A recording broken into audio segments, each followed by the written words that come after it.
Situé à l'entrée numéro 8 de la station de métro Sujiahui, ce distributeur automatique vendant des produits alimentaires, des boissons, des masques et des produits de première nécessité a un nouvel ajout à ses options de paiement habituelles que sont Alipay, WeChat et UnionPay. Le nouveau venu n'est autre que le yuan numérique. La société affirme que ces distributeurs automatiques sont situés partout dans les stations de métro de Shanghai, mais elle ne précise pas combien d'entre eux accepteraient le paiement en yuan numérique. Certains acteurs plus importants s'emploient également à introduire les paiements numériques en yuan dans les magasins physiques.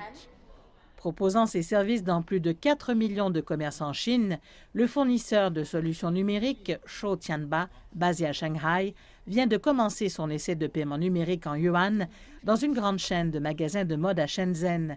La société affirme qu'elle se prépare activement à utiliser la monnaie numérique. Nous travaillons avec des organisations de paiement agréées et des banques compétentes pour traiter le renminbi numérique, afin que nous puissions accepter la norme de la monnaie numérique.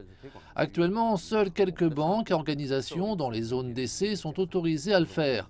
Mais nous souhaitons aider nos fournisseurs à améliorer leur capacité à gérer la monnaie numérique dans les zones d'essai. Le chiffre d'affaires quotidien de l'entreprise s'élève à quelques 32 millions.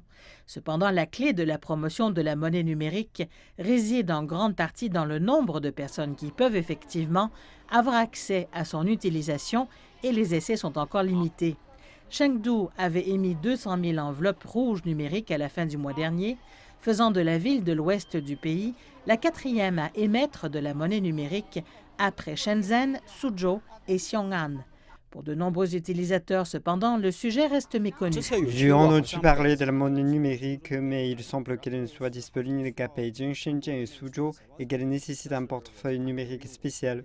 Je ne l'ai jamais essayé à Shanghai. Je ne peux pas faire la différence entre le paiement en monnaie numérique et les paiements mobiles comme Alipay et WeChat Pay.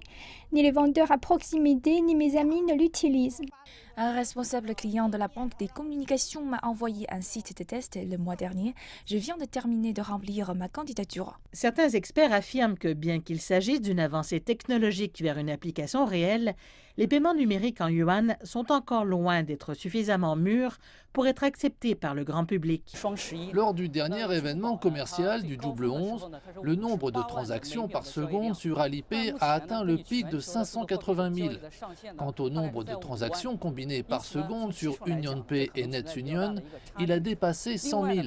Mais selon la limite supérieure de la monnaie numérique à l'échelle mondiale, elle est conçue pour ne traiter qu'environ 50 000 transactions par seconde.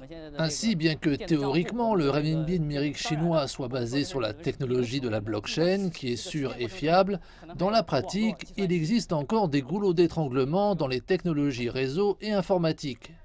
Le professeur Yan ajoute que l'application des paiements en monnaie numérique poursuivra ses essais dans les grands centres commerciaux, mais que pour le moment, elle restera limitée dans un souci de prévention des risques.